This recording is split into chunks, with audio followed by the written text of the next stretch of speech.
बातमी रेल्वे प्रशासनाच्या नाकर्तेपणा आणि असंवेदनशील धोरणामुळे शेतकऱ्यांच्या वाया गेलेल्या खरीपातील सुगीच्या स्वप्नाची। अकोला जिल्ह्यातील तेल्हारा तालुक्यातील हिवरखेडसह 4 गावातील शेतकरी अक्षरशः मरण यातना भोगतायत, कारण त्यांच्या शेतीला सध्या रेल्वे प्रशासनाचा नाकर्तेपणा आणि असंवेदनशील धोरणामुळे तलावाचं स्वरूप आलं। अकोला खंडवा रेल्वे लाईनमुळे तेल्हारा तालुक्यातील हिवरखेडा परिसरातल्या 4 गावातील हजारो एकर शेती पाण्याखाली गेली। शेतांमधून रेल्वे लाईनसाठी भराव टाकल्यामुळे माथ्यावर असलेल्या शेतांमध्ये 3 ते 5 फूट पाणी साचलं, त्यामुळे पिकं पूर्णतः पाण्याखाली गेली।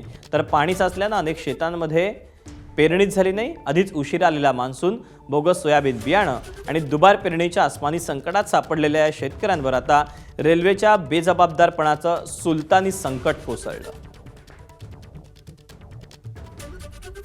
माननीय कृषी मंत्री पक्षाच्याच आमदारांचे फोन त्याला प्रतिसाद देत नसतील आणि रवी राणा जे भारतीय जनता पार्टी पुरस्कृत पक्षाचे आमदार आहेत त्यांचा 1 मिनिटात फोन उचलला जात असेल तर मग याच्या वेदना होणार नाहीत? मग पक्षातला जरी असलो मी तर मी पहिल्यांदा शेतकरी आहे, माझी जात ही पहिल्यांदा शेतकरी आहे। अमरावती जिल्ह्यातल्या शेतकऱ्याचा जितका प्रश्न महत्त्वाचा आहे तितकाच प्रश्न अकोला जिल्ह्यातील शेतकऱ्यांचा सुद्धा महत्त्वाचा आहे। पण अद्यापही कुठलेही कृषी अधीक्षकांना कारवाईचे आदेश माननीय कृषी मंत्र्यांनी दिलेले नाहीत। काल त्यांनी आम्हाला न बोलावता काल त्यांनी परस्परच तिकडं आमच्याच जिल्ह्यातील एका आमदारांच्या विनंतीवरून अकोला जिल्ह्यातील सर्वपक्षीय आमदारांची बैठक घेतली। कुठे? मंत्रिमंडळामध्ये। का? आम्ही शेतकऱ्यांच्या बाबतीत विचारला प्रश्न, त्याचे उत्तर नको?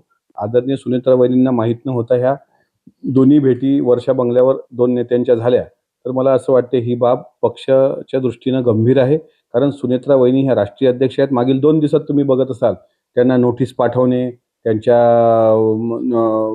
राष्ट्रीय अध्यक्षपदावर प्रश्नचिन्ह निर्माण करणे, पारदादांच्या हस्तक्षेप जो काही पक्षामध्ये म्हणजे जाणवतो त्यावर सुद्धा शंका उत्पन्न करणे आणि मग ह्या सगळ्या गोष्टी करणं हे थोडंसं चुकीचं आहे।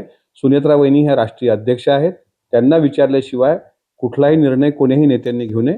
राज्याच्या मुख्यमंत्र्यांना भेटताना त्यांना विश्वासात घ्यायला हवं होतं। यानंतर पुढची बातमी आहे एबीपी माझाच्या इम्पॅक्टची। अकोला जिल्ह्यातील हिवरखेड भागात शेतात साचलेलं पाणी काढायला सुरू करण्यात आलं। अकोला खंडवा रेल्वे मार्गामुळे शेतकऱ्यांच्या शेतात पाणी साचून होतं। एबीपी माझानं बातमी दाखवल्यानंतर रेल्वेकडून पाणी काढायला सुरुवात झाली। एबीपी माझा, उघडा डोळे बघा नीट।